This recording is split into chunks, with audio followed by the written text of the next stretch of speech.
안녕하세요, 여러분. 소울 스토리타임에 오신 걸 환영합니다. 오늘은 고자쿠라 스즈 작가의 내일을 당신에게 주고 이것은 나의 마지막 연애 편지를 시작합니다. 사랑과 작별의 마음이 담긴 이야기를 함께 들어볼까요? 제2장 가을빛 미궁.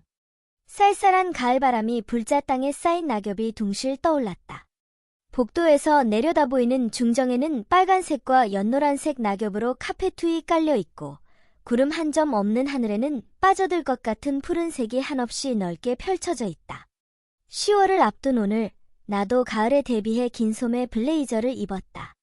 도시락을 먹고 화장실에 다녀오다 아름다운 가을 하늘에 그만 발길을 붙들렸다. 미즈키. 으아! 그때 누가 내 어깨를 세게 탁 쳤다. 아무 기척도 없이 갑작스럽게 일어난 일이라 크게 소리를 지르고 말았다. 돌아보자 가이토였다. 뭐야, 깜짝 놀랐잖아. 내가 멍하니 밖을 보고 있길래 깜짝 놀라게 하려고 했는데 대성공이네. 어휴, 심장 떨어지는 줄 알았네. 개구쟁이같이 웃는 가이토를 보고 있으니 심장 소리가 점점 커졌다. 화장실에서 나오다 우연히 날 본 모양인데 곧장 말을 걸어주었다는 게 정말 행복하다. 하지만 가이토의 손목에 처음 보는 시계가 채워져 있는 걸 보자 단번에 현실로 되돌아왔다. 리스가 가이토에게 준 생일 선물이다. 바로 알 수 있다. 가이토는 나를 그저 어릴 적부터 알고 지낸 친구로 생각할 뿐이다. 이해의 눈에는 리스밖에 보이지 않는다. 머리로는 알고 있었지만 문득 심장이 뜨끔하게 아팠다. 어제 드라마 봤어? 가이토의 스포츠 시계에 정신이 팔려 있는데 갑자기 여자애들의 목소리가 들려서 초조해졌다. 마이의 목소리다. 예상대로 사쿠라와 마이가 여자 화장실에서 나왔다. 미즈키? 왜 그래? 아니, 아무것도 아니야. 사쿠라와 마이가 가이토의 등 뒤에 있어서 가이토는 내가 왜 그러는지 모르는 듯했다. 아니, 만약 두 사람을 보았더라도 내가 왜 동요하는지는 알 턱이 없다. 우리나 다른 여자애들이랑 이야기할 때랑은 태도가 완전 다르잖아. 잘생긴 남자애랑 대화하니까 좋아 죽겠다 이거지라던 말이 떠올라서 가슴이 꽉 조여드는 느낌이 되살아났다. 빨리 여기서 벗어나야 한다. 사쿠라와 마이 두 사람과 눈이 마주친 순간 무정하게도 가이토가 뒤를 돌아보았다. 저기 나 먼저 갈게. 어차피 같은 반인데 같이 가면 되잖아. 가이토가 의아해하는 표정으로 쫓아오려고 했지만 나는 지금만큼은 그러지 말기를 빌면서 거리를 두었다. 내가 가이토와 함께 있는 것만으로도 저 두 사람은 못마땅해 할 테니까. 들를 곳이 있어서 갈게. 나는 빠른 말투로 겨우 가이토를 뿌리치고 교실 반대 방향으로 걸어갔다. 아! 뒤에서 가이토의 당황스러워하는 목소리가 들렸지만 모르는 척하고 성큼성큼 걸음을 옮겼다. 갈 곳도 없으면서 일단 도망부터 쳤지만 기왕 이렇게 됐으니 도서실에 가보기로 했다. 지금까지는 방과 후에만 갔으니까 점심시간에 가도 편지가 와 있는지 확인해 볼 기회다. 도서실은 매일 아침 사서 선생님이 문을 열고 기본적으로 오후 6시까지 열려 있다. 사토는 그 사이 어느 시간대에 도서실에 가서 마음의 편지를 끼워두는 게 분명하다. 묵직한 문을 열자 방과 후와는 전혀 다른 풍경이 펼쳐졌다. 도서실은 자연광이 비쳐들어 충분히 밝은 데다 사람이 훨씬 적어서 마치 처음 들어와 보는 듯한 기분이 들었다. 커다란 창문 너머로 보이는 운동장에는 교복 바지를 걷어올리고 제각기 공을 차는 남학생들이 몇 명 있었다.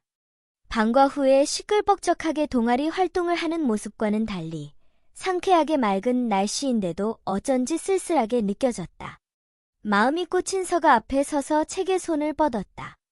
여기 편지가 있느냐 없느냐로 사토가 편지를 끼워두는 시간대를 특정할 수 있다. 아툭!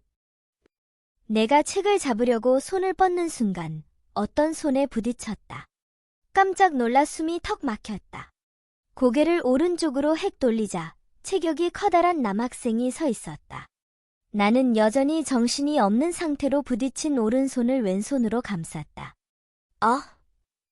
나는 허둥거리면서도 그 사람이 누구인지 알아보고 충격을 받은 나머지 숨을 삼켰다. 옆에 있는 사람은 문제아로 알려진 스기우라 도마였다. 어쩐 일일까? 스기우라가 도서실에 왔고 게다가 마음을 꺼내려고 했다. 키가 160cm는 되는 나도 내려다볼 만큼 키가 큰 스기우라가 내 눈을 똑바로 바라보았다. 처음으로 이렇게 가까이에서 그 조각 같은 얼굴을 보자 맑은 눈동자에 꿰 뚫린 것처럼 시선을 뗄 수가 없었다. 멋있다는 소문이 자자할 만도 하다. 스기우라와 눈이 마주친 시간만큼은 주변의 소리가 모조리 사라진 듯한 기분이었다. 그런데 스기우라가 왜 도서실에 있는 걸까? 말없이 먼저 고개를 돌린 스기우라를 보고 정신이 번쩍 들었다. 큰일이다. 만약 이 책에 편지가 들어있다면 스기우라에게 들킨다. 저기? 생각도 하기 전에 대뜸 말부터 튀어나왔다. 스기우라가 다시 나와 눈을 마주쳤다. 문제아에게 말을 걸려니 무서워서 몸이 굳었지만 지금은 그런 걸 따질 여유가 없다. 편지를 들킬까봐 걱정이 이만저만이 아니었다. 내가 먼저? 긴장한 나머지 믿기지 않을 만큼 떨리는 목소리가 나왔다. 내가 먼저 집었는데라는 단 한마디를 하는데 이렇게까지 쭈뼛거릴 이유는 없는데. 뭐? 무서워. 무섭다고. 스기우라는 되물었을 뿐인데 온몸에서 핏기가 가시는 기분이었다. 좀처럼 다음 말이 나오지 않았다. 나를 가만히 바라보는 날카로운 시선 앞에서 나는 뱀 앞에 개구리처럼 몸이 움츠러들었다. 그러니까. 바싹 마른 목을 가다듬고 있자니 스기우라가 무표정하게 마음을 서가에서 뽑았다. 그 모습을 보자 겨우 목소리가 또렷하게 나왔다. 자, 잠깐만. 뭐야? 제발 그 책을 펼치지 마. 내 만류가 허무하게 스기우라의 손에 책이 넘어가서 위기일발의 상황은 단숨에 절망으로 바뀌었다. 빌리려는지 지금 읽으려는지는 모르겠지만 어쨌거나 스기우라가 먼저 책을 보게 됐다. 아무것도 아니야. 아니, 아직 포기하기는 이르다. 문득 한 가지 가능성이 떠올랐다. 편지가 오지 않았으면 그만이다. 편지만 없으면 내 걱정은 기우로 끝난다. 나는 속으로 부디 사토가 아직 편지를 끼워두지 않았기를 염원했다. 하지만 계속 여기 있을 수는 없다. 물론 편지가 있을지 없을지도 신경 쓰이지만 이대로 지켜보고 있으면 스기우라가 이상하게 여길 테고 그렇다고 책에 편지가 있느냐고 직접 물어볼 수도 없다. 결국 나는 결말을 알 수가 없고 만약 편지가 있더라도 그걸 어떻게 할지는 스기우라에게 달렸다. 나는 어쩔 수 없이 도서실을 나서려고 스기우라에게서 등을 돌렸다. 내게 남겨진 선택지는 여기를 떠나는 것뿐이었다. 될 대로 되라는 자포자기의 심정으로 터벅터벅 출입문으로 향하려는데. 아이하라, 이거 내 이름이야? 뭐? 낮은 목소리가 귀를 쑥 파고들어 나는 반사적으로 뒤를 돌아보았다. 스기우라의 손에 익숙한 편지지가 쥐어져 있었다. 끝났다. 단숨에 사정을 파악한 나는 절망 그 이상의 상황에 눈을 질끈 감았다. 체념하는 수밖에. 역시 사토는 점심시간 전에 편지를 넣어두는 건가. 하필이면 문제아로 악명 높은 스기우라에게 편지를 들키다니 참 운도 없다고 생각하며 나는 어떻게 설명할지 머리를 팽팽 굴렸다. 아이하라가 기운을 차린 것 같아서 다행이야. 이제 안 울. 그만해. 믿을 수 없다. 무슨 소리를 하는 건가 싶었는데 스기우라의 입에서 튀어나온 건 편지지에 적힌 내용이었다. 다짜고짜 얼른 말리면서도 스기우라의 말도 안 되는 행동에 내 귀를 의심할 수밖에 없었다. 허공을 헤매는 기분이었다. 이러니 속을 알 수 없는 문제하고는 얽히고 싶지 않았던 거다. 뭐야, 이거? 너한테 보내는 편지야? 스기우라가 그렇게 말하며 편지지를 내 눈앞에 들이댔다. 나는 어쩐지 거들먹거리는 말투의 공포와 약간의 짜증을 느끼며 고개를 끄덕였다. 맞아. 이 책에 끼워놓는 방식으로 편지를 주고받는 사람이 있어. 상대가 본인이 누구인지 밝히길 싫어해서 이런 방법을 쓸 수밖에 없었어. 도서실 책을 이용해 편지를 교환한 건 어쨌든 내가 잘못했네. 미안해. 나는 말하면서 정신을 가다듬고 의연한 태도로 또박또박 말했다. 하지만 속으로는 흠칫거리고 있었던 터라 마지막에는 이유도 없이 사과까지 하고 말았다. 스기우라는 아무 말도 하지 않았다. 학생이라면 누구나 읽을 권리가 있는 도서실 책을 개인적인 용도로 독차지한 건 확실히 잘못한 일이다. 스기우라 말고 다른 사람 손에 편지가 넘어갈 가능성도 충분히 있었다. 이번에는 그게 우연히 스기우라였을 뿐이다. 부디 뭐라고 하지 말기를. 나는 겁이 나서 눈을 꼭 감았다. 남이 이 책을 빌려가는 게 싫거든. 안쪽에 깊숙이 넣어놔. 응. 나는 스기우라가 편지지를 끼워서 쑥 내민 마음을 엉겁결에 양손으로 받아들었다. 간다. 내가 당황한 사이에 스기우라는 내 옆을 지나쳐 도서실에서 나갔다. 어라? 조용한 도서실에 어울리지 않는 스기우라가 사라진 대신 내 손에는 익숙한 마음이 남아있었다. 스기우라가 뭐라고 말할까 긴장했었는데 맥이 탁 풀렸다. 스기우라는 무섭기는커녕 의외로 이해심이 있고 상상했던 것보다 막대먹지 않아서 예상치 못한 안도감이 마음속에 퍼져나갔다. 후.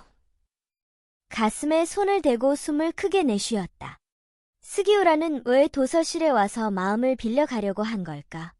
나는 의아해하면서 페이지를 넘겨 스기우라가 읽다만 편지를 꺼냈다.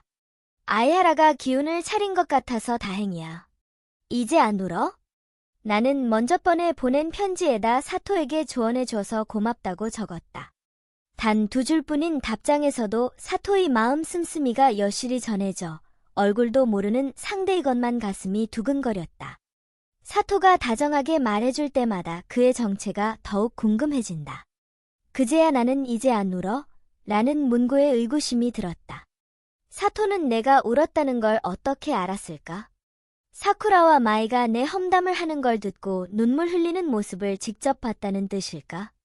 궁금증이 일었지만 그렇다고 사토에게 다시 물어볼 용기도 나지 않아서 깊이 파고들지 않고 답장을 쓰기로 했다. 이제 안 울어. 고마워. 근데 편지를 교환하다가 어떤 남학생한테 들켰거든. 스마트폰 메신저로 연락할 수는 없을까? 책을 통해 편지를 교환한다는 걸 스기우라에게 들키고 나서 이틀이 지났다. 나는 수업이 끝난 뒤 도서실에 와서 서가 앞에 서 있었다. 그때 내가 없었다면 편지가 어떻게 됐을지 상상하기도 싫다.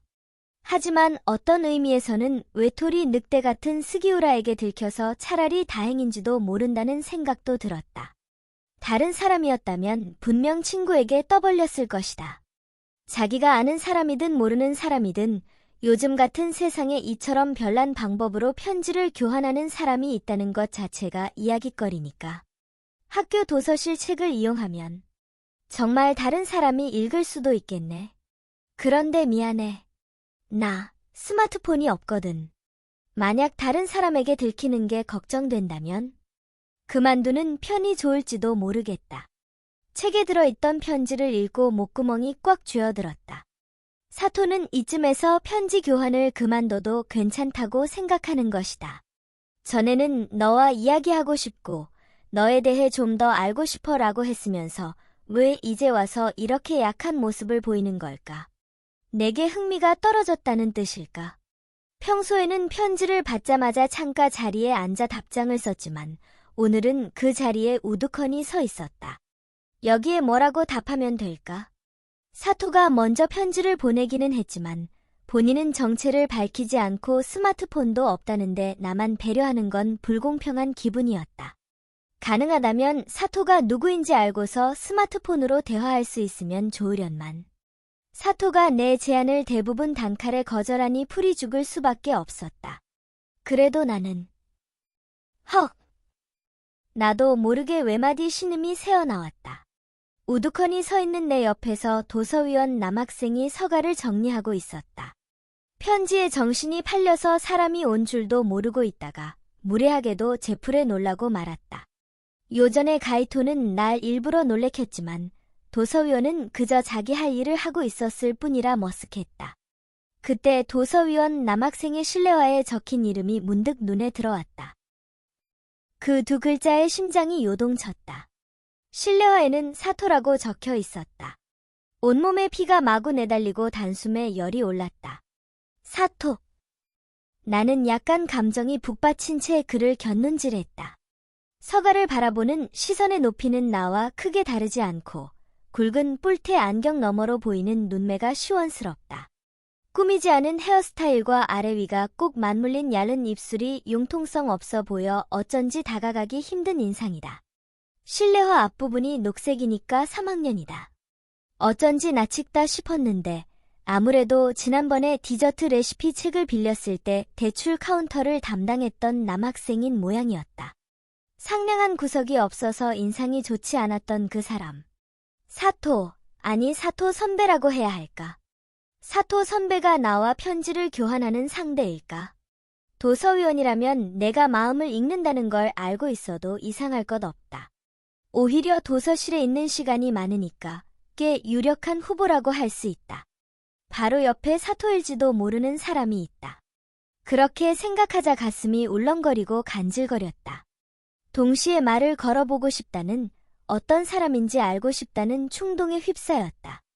하지만 아쉽게도 나는 겁쟁이라 그럴 배짱이 없어서 책을 정리하는 사토 선배 옆에 그대로 있는 것이 고작이었다. 의심받지 않도록 짐지책을 읽는 척하며 사토 선배에 대해 상상의 나래를 펼치고 있자니 그는 정리 작업을 뚝딱 마치고 내 바로 옆을 지나갔다. 아쉬운 마음에 시선을 준 순간 지나치는 사토 선배와 눈이 마주쳐 심장이 튀어나올 뻔했다. 가버렸다. 하지만 눈이 마주쳤다. 그것만으로 마음이 충분히 채워진 나는 가벼운 발걸음으로 나만의 특등석에 앉았다. 도서위원인 사토 선배를 생각하다가 책을 화제로 꺼내 대화를 터보자는 아이디어가 떠올라서 나는 펜을 술술 놀렸다. 사토는 제멋대로다. 자신에 대해서는 전혀 밝히려 들지 않고 스마트폰으로 연락도 안 된다. 그저께는 스기우라에게도 들켰다. 내게 좋은 점이라고는 하나도 없는 듯한 기분이지만 그래도 사토와 편지를 교환하고 싶었다. 아직까지는 계속하고 싶어. 만약 그만두고 싶으면 그때 다시 말할게. 사토는 마음 별표 좋아해? 좋아하는 사람과 결혼하고도 결국 후회를 지우지 못한 채 자살하다니. 난 결말을 읽고 기분이 좀 별로더라. 별표 나슴의 소세키의 마음에서 선생은 한 여자와 삼각관계에 있던 자신의 친구 K를 배신했고 K는 자살한다. 부드로 하얀 물감을 칠한 듯한 구름과 옅은 붉은빛 하늘이 어우러져 교실 창밖에는 가을 분위기가 물씬 풍긴다.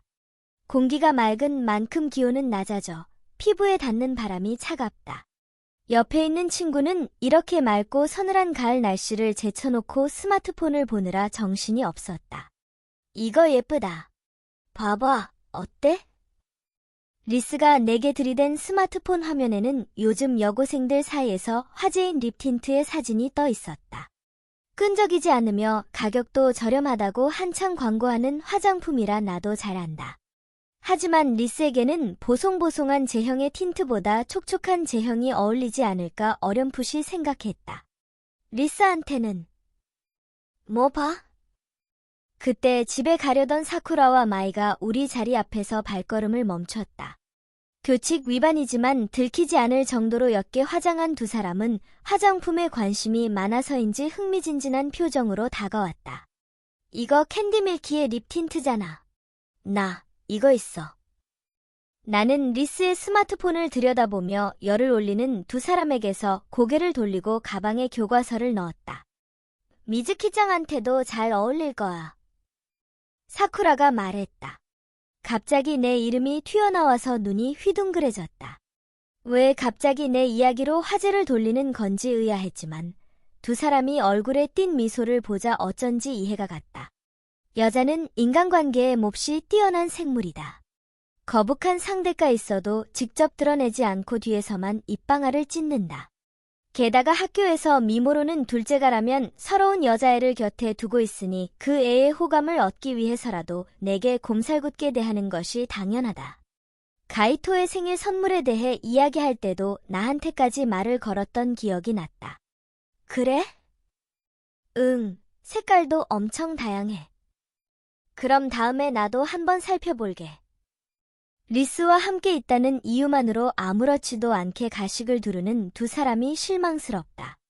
하지만 그건 나도 마찬가지다. 실은 날 싫어하면서 같은 말은 꺼내지 않고 줄곧 비위를 맞춰 웃어준다. 결국 나도 인간관계가 틀어질까봐 본심을 삼키는 것이다. 하지만 요전에 K2Z의 립틴트 구경했었잖아. 리스가 밝은 목소리로 내게 물었다. 같은 여자지만 분위기를 읽을 줄 모르는 사람이 여기 있네. 리스는 별 생각 없이 말했겠지만 분위기가 분명 차가워졌다. K2Z라면 백화점 브랜드지. 맞아. 반짝거리는 게 엄청 예쁘더라고. 야, 미즈키짱은 백화점 브랜드를 좋아하는구나. 어쩐지 의외네. 미즈키, 유심히 들여다봤었잖아. 그거 좋아하는 거지? 리스도 참, 쓸데없는 소리 하지 말라고.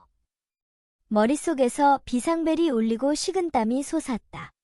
아, 어떻게든 이 분위기에서 탈출하고 싶어서 나는 희미하게 웃었다. 지금만큼은 사쿠라와 마이의 생각을 꿰뚫어 볼 자신이 있다. 이건 리스가 아니라 내가 백화점 브랜드 화장품을 좋아한다고? 라는 표정이다. 알고 싶지 않아도 전해져 온다. 내가 예쁜 물건을 좋아한다는 건 반 아이들은 물론 리스에게도 티내지 않았다. 나에게 베이킹과 수혜처럼 여성스럽다고 생각될 만한 취미가 있는 줄은, 툭하면 화장품을 살펴보는 줄은 아무도 모를 것이다. 예쁘다가 리스를 위한 수식어임을 뼈저리게 느낀 뒤로는 미즈키와 리스라는 이름조차 서로 바뀌면 좋았을 텐데 싶었다. 아니, 어쩌면 내가 모르는 어떤 곳에서는 실제로 그런 이야기가 나올 것 같기도 하다. 그래서 내가 스마트폰으로 화장품을 구경한다는 걸 알더라도 리스가 굳이 사람들에게 알리지 말았으면 했다. 내가 예쁜 물건을 좋아한다는 사실이 주변에 알려지는 건 어쩐지 창피하다. 하지만 리스가 이런 내 콤플렉스를 이해할 리 없는 데다. 지금처럼 주변 사람에게 불쑥 말할 것 같아서 여태껏 리스에게도 일부러 밝히지 않았던 건데.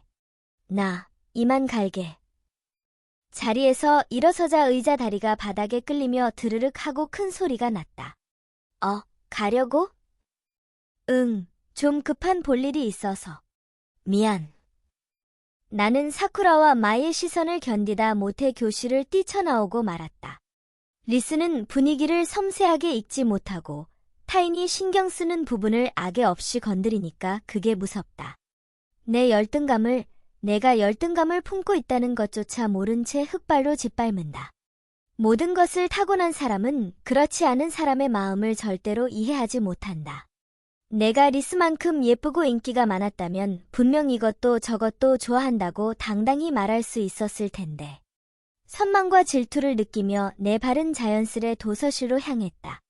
편지 교환을 계속하고 싶다고 말해줘서 정말 고마워. 그래? 그렇지만 선생님은 내내 가슴속에 담아둔 괴로움을 드디어 말할 수 있었으니 마지막은 해피엔드지. 그 편지를 보고 저절로 고개가 갸우뚱해졌다. 편지의 내용을 받아들이지 못한 나는 창가 자리로 가지 못한 채 서가 앞에 멈춰 서 있었다. 누군가가 죽는 결말은 당연히 새드 엔딩이다. 그것도 자살이니까 더더욱. 나는 사토의 생각이 잘 이해되지 않았다. 선생님이 자살하고 나서 남겨진 부인이 너무 가엾다. 그리고 선생님은 K에 대한 죄책감에 시달릴 바에야 애초에 남에게 비겁한 짓을 하지 않았으면 됐을 것을. 그때 머릿속에 불빛이 번쩍였다. 독서광 말고 이렇게 특이한 시각으로 책을 읽는 사람이 또 있을까? 책에 흥미가 없으면 독자적으로 이야기를 소화해서 자기만의 해석을 하지 않는다. 즉, 사토가 도서위원 사토 선배라는 가설은 꽤 유력하다고 할 수 있지 않을까? 사고 회로가 일렬로 이어지는 순간이었다. 내 편지 상대는 사토 선배일까?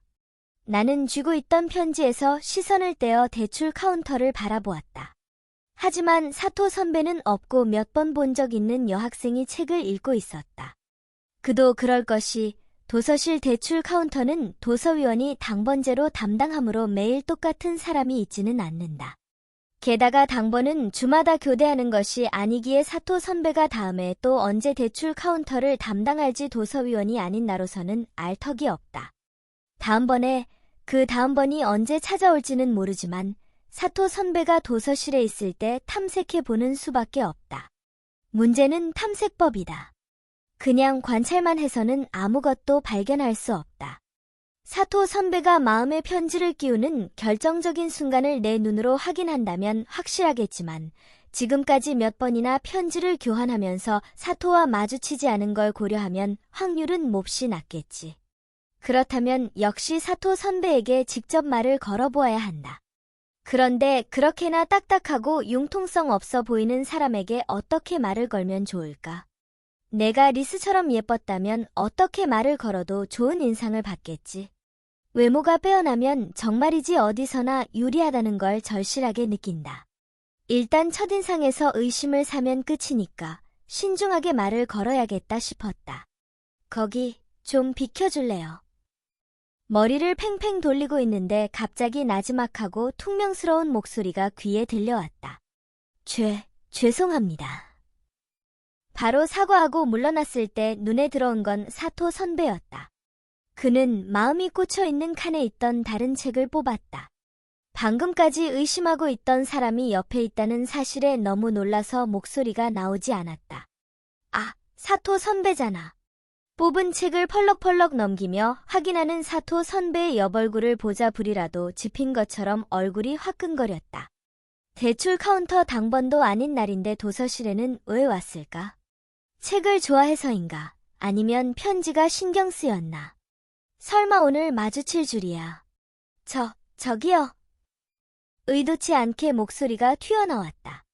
지금 이 기회를 놓치면 언제 다시 사토 선배와 만날 수 있을지 모른다. 또 고 삼수험생이니까 도서위원의 일을 그렇게까지 많이 맡지는 않을 것이다. 그렇게 생각하자 귀중한 기회가 찾아왔는데 아무것도 하지 않고 그냥 넘어가기가 몹시 아까웠다. 도서위원이시죠? 사토 선배를 똑바로 볼 수가 없다. 나는 떨려서 고개를 숙인 채 작게 물었다. 네, 그런데요. 아, 당연하지만 선배는 나를 수상쩍게 여기고 있다. 노골적으로 의아해하는 음성으로 알 수 있었다. 하지만 돌이킬 수는 없다. 긴장감이 극심해지며 심장이 말도 안 되는 속도로 뛰었다. 뭔가 추천하시는 책 같은 게 있을까요? 내가 생각해도 엄청 이상한 질문이었다. 괴롭다. 너무 괴롭다. 납작하게 찌부러진 기분으로 겨우 고개를 들자 눈살을 찌푸린 사토 선배가 보였다. 당연하다. 처음 보는 사람이 대뜸 말을 거는 것만으로도 의아하고 찜찜한데 책을 추천해 달라니 할 말을 잃을 법도 하다. 그래도 속으로 바라지 않을 수 없었다. 마음이라고 대답해 주기를. 글쎄요. 그걸 왜 나한테 묻죠? 세상 모든 일이 그렇게 잘 풀리지는 않는 모양이다. 사토 선배는 꺼림칙하다는 기운을 잔뜩 뿜어내며 안경을 밀어 올렸다. 도서위원이니까 잘 아시지 않을까 싶어서. 다른 도서위원도 있는데 굳이 나한테 물어보는 이유를 모르겠네요. 아무나 괜찮은 건 아니고 꼭 선배가 추천해 주셨으면 해서요. 긴장과 불안이 가슴을 압박했다. 머리로 생각하기도 전에 입에서 말이 술술 튀어나왔다. 내내 미간의 주름을 잡고 있던 사토 선배는 결국 내 말을 무시하고 가버렸다. 예상했던 결말이기는 했다. 하지만 심장을 꽉 움켜쥔 것 같은 통증이 퍼져나가고 숨쉬기가 힘들어졌다. 어쩔 수 없는 일이지만 너무 단호하게 거부당해서 충격이 컸다. 낯가림이 심한 내가 드물게 쥐어짠 용기가 외면당한 듯해 슬펐다. 물론 내가 사토 선배 입장이었어도 똑같이 의아하게 여겼을 테니 사토 선배를 책망할 마음은 절대 없다. 역시 아닌가. 불쑥 중얼거린 한마디는 줄지은 책들 틈새로 녹아들었다. 사토는 책 읽는 시각이 정말 독특한 것 같아. 보통은 그렇게 해석 안 하잖아. 선생님은 후회 없이 죽을 수 있어서 후련했을 거야. 내 생각은 그래. 그런가. 하지만 현대문학 시험에 그렇게 적었다간 오답 처리될 걸. 그러고 보니 곧 시험 기간이네. 사토는 공부 잘해? 아, 벌써 그렇게 됐나. 시험 잘 쳐. 난 비밀. 아야라는 공부 잘해? 난 그냥저냥. 잘 치라니 꼭 남의 일처럼 말하잖아. 그런 여유가 있는 걸 보니 공부 잘하나 보네. 사토와는 거의 매일 편지를 교환했다. 거의, 라는 건 당연히 학교에 가지 않는 주말을 포함해 내가 매일 도서실에 들르지는 않았기 때문이고, 책을 확인했지만 사토의 편지가 들어있지 않았던 날도 하루 있었기 때문이다. 사토가 누구인지 모르는 채로 어느덧 한 달이 지나갔다. 화학 시간에 또 영상이냐? 교과서를 끌어안은 리스가 한숨을 푹 내쉬었다. 나도 동감이었다. 시험이 얼마 안 남았으니 제대로 수업을 하든지 자습을 시켜줬으면 했다. 특히 기초 화학 과목은 오늘의 마지막 수업이라 나조차도 피로가 쌓였으니 리스는 10중 8구 잘 것이다. 아직 앞 수업 안 끝나서 애들이 있네? 아, 진짜네. 앞 수업이 길어졌나 봐. 소리는 들리지 않았지만 교단에 서서 뭐라고 말하는 선생님의 모습이 시청각실 뒷문에 달린 작은 창으로 보였다. 영상을 보고 나서 해설을 하는 탓에 수업이 길어지기 십상인 것도 영상 시청 수업의 안 좋은 점이다. 우리가 일찍 오긴 했지만 이제 점점 애들이 올 텐데. 차례차례 모여든 우리 반 아이들은 시청각실에 들어가지 못해 복도에 뭉쳐 섰다. 이동 수업 때 일정에 차질이 생기면 복도를 지나다니는 사람들에게도 피해를 준다. 그나저나 이번 화학 시험 큰일이야. 미즈키는 문과인데도 이과 과목도 잘하잖아. 좋겠다. 가이토도 잘하니까 가르쳐 달라고 하지 그래? 나는 별 생각 없이 말하고 몇 초 뒤에야 퍼뜩 깨달았다. 이래서는 두 사람 사이를 밀어주는 꼴이잖아. 아니, 물론 두 사람을 갈라놓을 생각은 전혀 없지만 그렇다고 두 사람을 진심으로 응원한다고도 할 수 없다. 게다가 나도 가이토랑 같이 공부하고 싶다. 그런데 이렇게 스스로 리스에게 도움되는 의견을 꺼내놓다니 바보 같았다. 가이토와 공부하는 건 좋지만 어쩐지 가슴이 콩닥콩닥해서 집중이 잘 안 돼. 얼굴이 조금 붉어진 리스가 난처한 표정으로 그렇게 말했다. 이것 봐. 가이토 이야기를 꺼내면 결국 내 기분만 찝찝해질 뿐이다. 오, 사귄 지도 곧 반년인데 아직도 콩닥콩닥해. 질투심에 그만 가시 돋친 말투가 튀어나와 말을 꺼내고 나서 약간 마음에 걸렸다. 하지만 늘 해실해실 웃는 긍정왕 리스는 아무 느낌도 못 받은 듯 오히려 내게 수백 배 강한 반격을 날렸다. 미즈키는 연애에 전혀 흥미가 없으니까 모르는 거야. 만난 기간은 문제가 아니지. 좋아하는 사람과 함께 있으면 계속 설렌다고.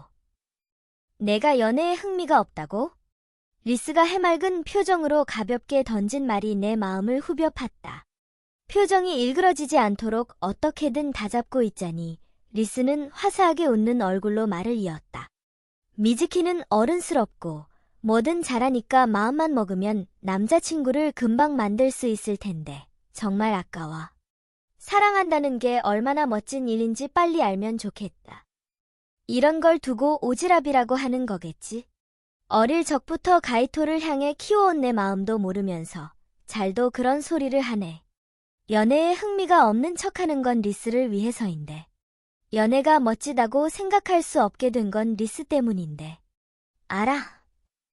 스스로도 믿기지 않을 만큼 낮고 묵직한 목소리가 내 입에서 나왔다. 응? 뭐라고? 리스 때문에 솟구치는 짜증과 질투를 어디에도 토해낼 수 없어서 너무 괴로웠다. 리스는 아무 잘못도 없다. 평범하게 지내다 좋아하는 사람이 생겨서 사귀게 됐을 뿐 내가 어떻게 생각하는지는 모를 테니까. 그래서 더 힘들다. 아니, 아무것도 아니야. 울컥 치미는 감정의 덩어리를 억누르고 그 위에 가짜 웃음을 만들어 띄웠다. 요즘은 반 아이들뿐만 아니라 리스 앞에서도 가짜 웃음을 잘 짓게 됐으니 내 제일 가는 특기라고 할 수 있을지도 모르겠다. 신경 쓰이는데. 정말 아무것도 아니야? 응, 아무것도 아니래도. 드르르륵. 때마침 길어졌던 앞 수업이 끝나 시청각실 문이 열리고 학생들이 나왔다. 제일 먼저 나온 사람은 나는 무심코 짧게 소리쳤다. 사토 선배였다. 문득 눈이 마주쳤다. 나를 기억하는지 선배의 가느다란 눈이 커졌다. 사토 선배는 목소리를 내지는 않았지만 앞 모양으로 입을 벌린 채 나를 바라보았다. 쑥스러웠다. 내가 말을 걸었던 일을 기억하는 것이다. 그냥 인사를 할까, 요전에 대뜸 말을 걸었던 걸 사과할까 고민하는 사이에 쯧! 선배는 입을 꾹 다물고 눈을 돌리더니 안경테를 거칠게 밀어올리며 우리 옆을 지나쳤다. 어라. 어쩐지 위화감이 들었다. 사토 선배의 첫인상은 따지자면 좋지 않은 편이었고 이번에도 그때와 다름없이 무뚝뚝한 태도였지만 방금은 뭔가를 참는 듯한 표정으로 보였다. 이를테면 쓰라림이나 괴로움을 견디는 듯한 표정으로 느껴졌다. 이제야 끝났네. 그러게.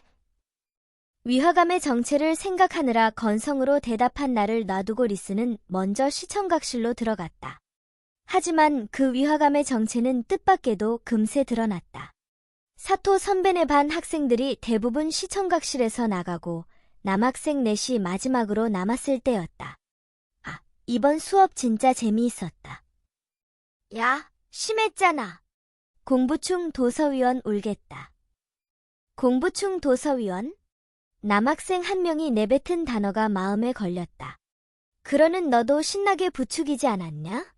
교과서 없어서 선생한테 혼나는 거 보고 웃었으면서. 야야, 뭐 어떻게 한 건데? 사토이 가방에 교과서를 전부 담아서 아까 청소 시간에 버렸어. 바로 쓰레기장으로 직행. 온몸이 부들부들 떨렸다. 지금 뭐라고 하는 거지? 나는 머릿속으로 남학생의 말을 곱씹었다. 사토 선배의 가방을 버렸다고 했다. 나는 가슴을 망치로 3개 맞은 듯이 아파서 그 자리에 멍하니 서 있었다. 사토 선배가 괴로워 보였던 건 틀림없이 이 일 때문이다. 그 자식, 말을 병신같이 하잖아. 그러니까 교과서가 없어도 아무한테도 도움을 못 받는 거야. 불쌍해도 별 수 있냐. 속으로는 화났겠지. 아무렇지도 않은 척, 상처 안 받은 척하는 게 또 얼마나 웃기던지. 사토 선배의 모습이 생각났는지 남학생들은 자기들끼리 낄낄거렸다. 추악한 웃음을 지으며 왁자지껄 떠드는 그들의 목소리가 멀어졌다. 아직도 믿기지 않는다는 마음이 소용돌이쳤고 속이 뒤집히는 기분이었다. 이건 엄연한 학교 폭력이다. 사토 선배는 분명 상처를 받았을 것이다. 너무하다. 용서할 수 없다. 그렇게 생각하면서도 아무 행동도 하지 못한 나 자신이 무엇보다도 한심했다. 어쩌면 좋을까? 말 한 번 해본 적 없는 3학년 선배들에게 당장 대들 용기도 없고 제3자인 내가 선생님에게 상담하는 것도 좀 아닌 것 같았다. 이래서는 학교 폭력이 일어나는 줄 알면서도 못 본 척하는 수밖에. 이럴 때 사토라면 뭐라고 할까? 충격으로 날뛰는 심장을 애써 진정시키고 숨을 깊이 들이마시며 빨라진 호흡을 가다듬었다. 천천히 눈을 감자 캄캄한 3개의 따스한 갈색 궤선이 그어진 편지지가 떠올랐고 예쁜 볼펜 글씨가 한 글자씩 적혀 나갔다. 거기에는 뭐든 해주고 싶다는 마음이 중요해라고 적혀 있는 것처럼 보였다. 뭐든 해주고 싶다는 마음이라. 나는 속으로 그 말을 곱씹었다.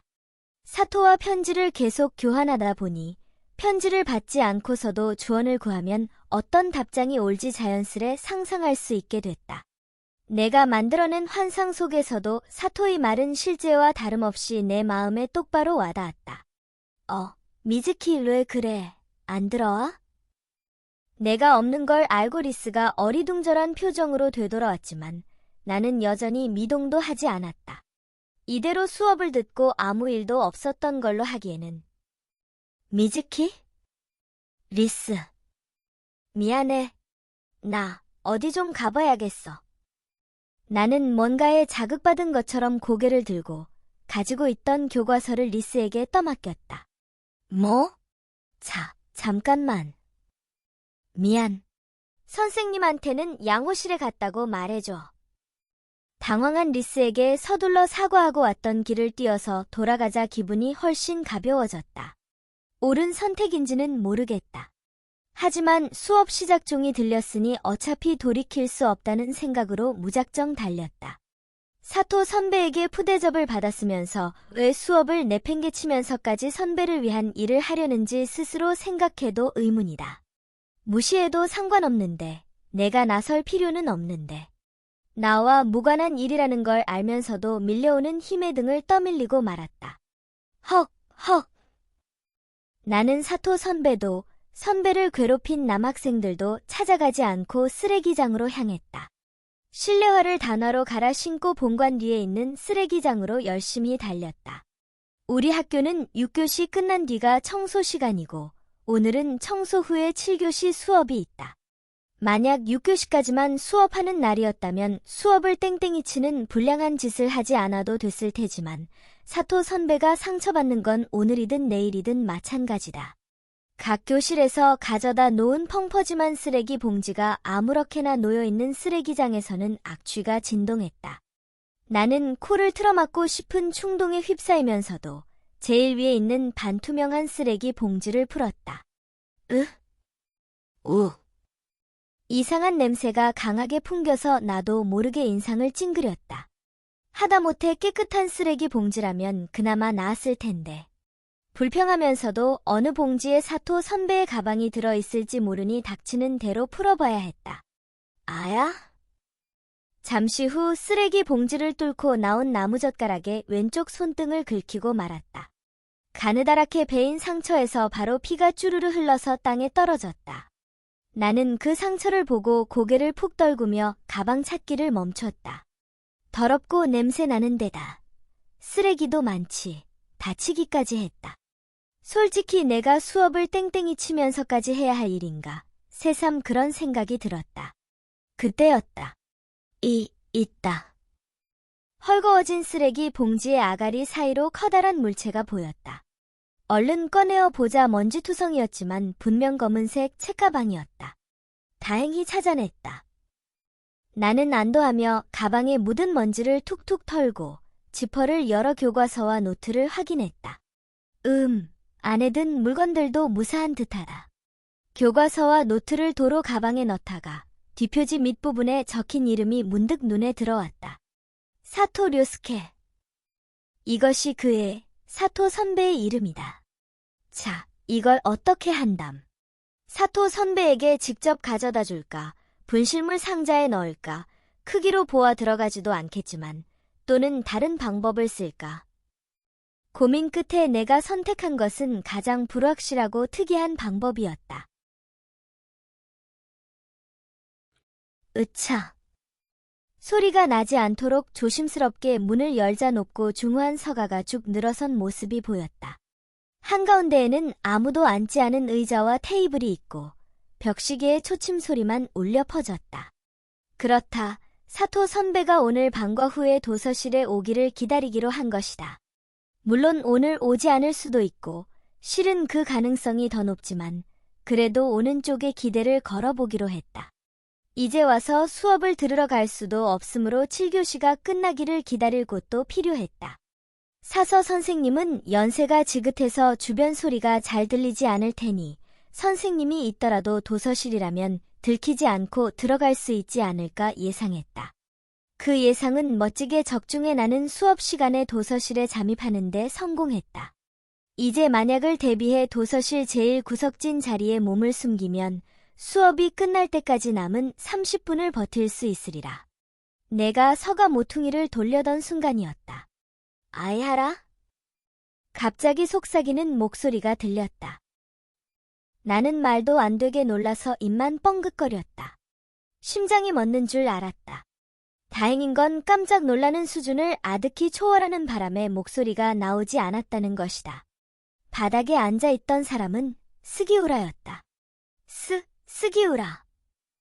콩닥콩닥 빨리 뛰는 심장을 진정시키지 못한 채 작게 이름을 부르고 다가가자 스기우라는 나를 올려다보았다. 내 이름 알고 있었어? 당연하지. 그렇겠지. 난 양아치로 유명할 테니까. 스기우라는 조수하듯 코로 픽 웃었다. 나는 쪼그려 앉아 눈높이를 맞추고 물었다. 그것보다 왜 수업 시간에 여기에? 내가 할 소리냐? 너무 정확한 반박이라 대꾸할 말을 찾지 못한 나는 험악한 표정으로 머리를 싸줄 수밖에 없었다. 나는 땡땡이 치러 자주 와 도서실 할머니는 귀가 어둡고 보통 사서실에서 책을 읽으니까 들킬 일이 없거든. 문제야 아니랄까 봐 땡땡이 상수범이었구나. 스기우라는 겁이라고는 없어 보이는 웃음을 지으며 말을 이었다. 모범생같이 생겼는데 수업 땡땡이라니 별일이네. 뭔가 이유가 있는 것 같긴 하지만. 내 옆에 놓아둔 사토 선배의 가방을 바라보는 스기우라에게 나는 뭐 그렇지 라고 말을 얼버무렸다. 처음 대화할 때 스기우라에게 품었던 무서운 이미지는 많이 사라졌지만 옆에 문제아가 있다고 생각하자 조금 불안했다. 나는 머뭇머뭇 입을 열었다. 저기 스기우라. 에? 요전에 왜 마음을 읽으려고 했어? 내내 궁금했던 일이다.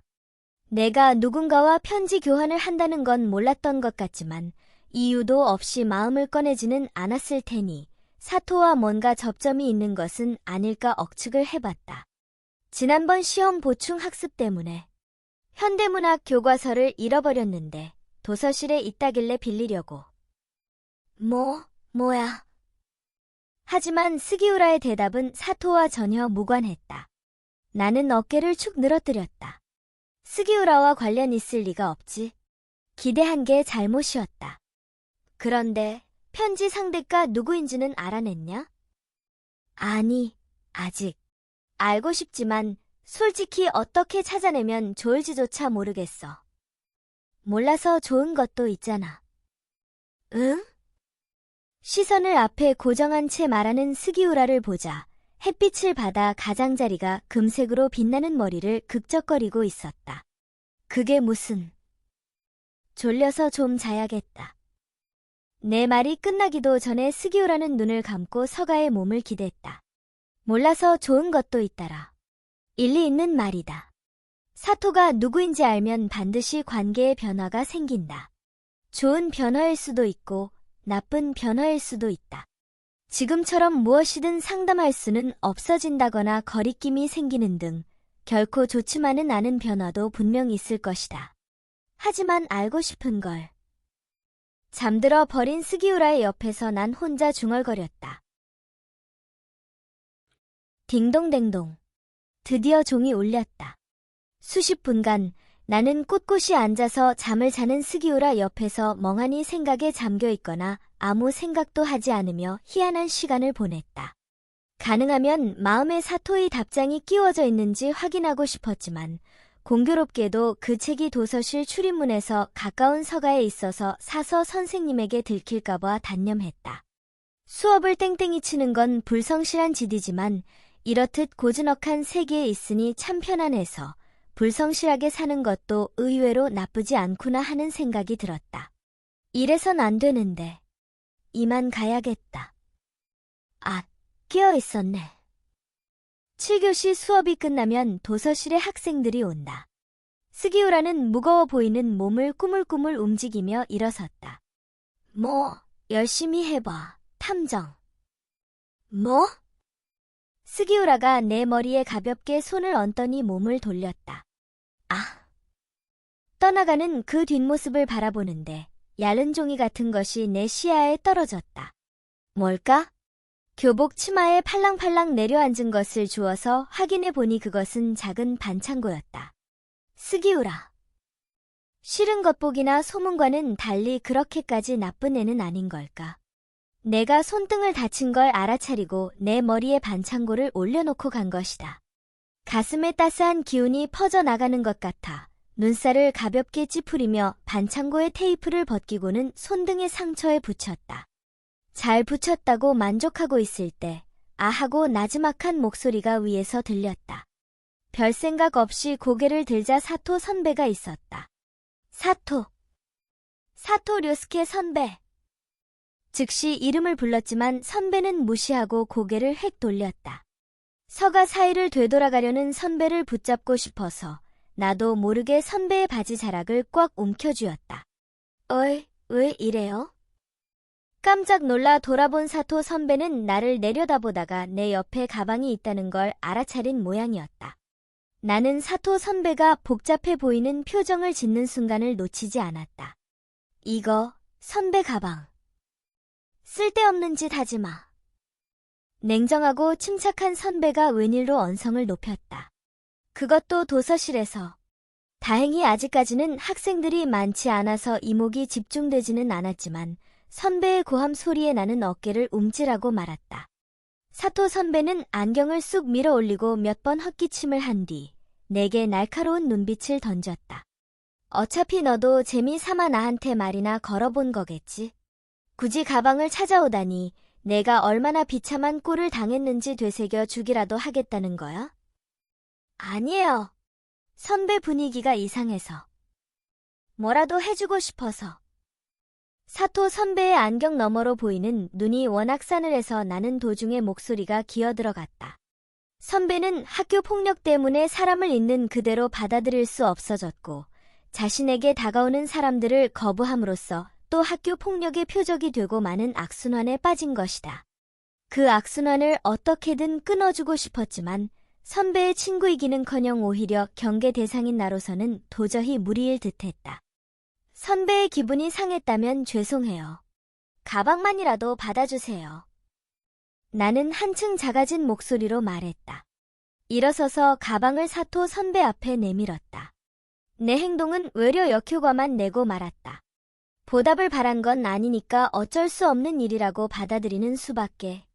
선배가 가방 손잡이를 확 잡아당겨 내 손에서 가방을 가져갔다.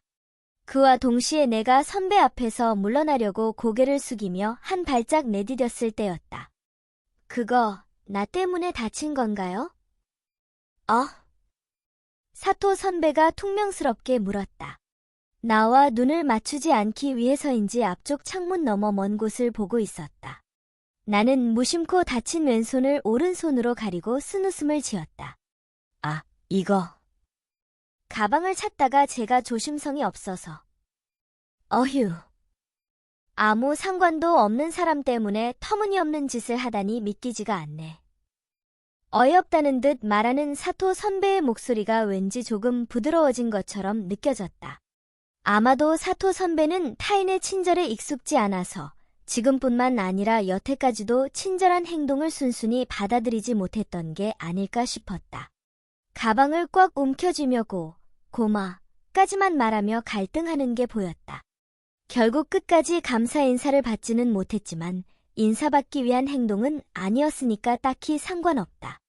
타인과의 교류를 일절 차단하던 선배가 조금이라도 변하는 계기가 됐다면 그걸로 충분하다.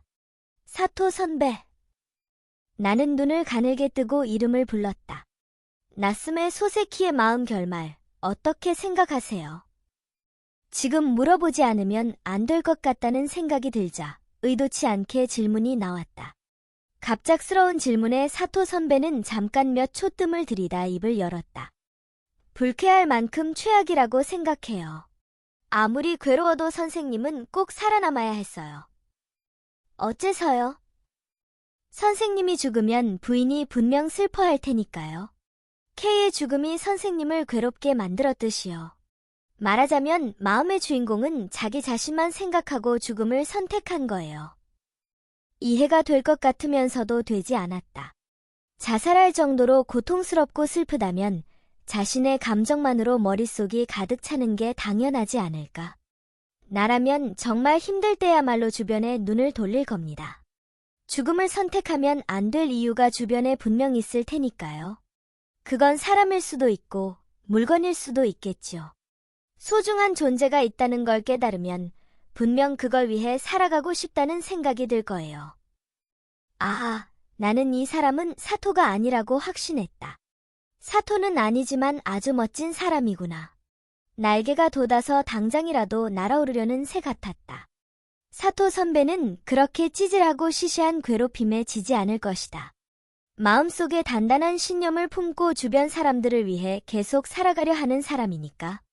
매일같이 나 자신밖에 생각하지 않는 나보다 훨씬 어른이었다.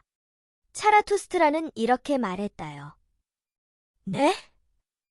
사토 선배가 갑자기 수수께끼 같은 주문을 외웠다.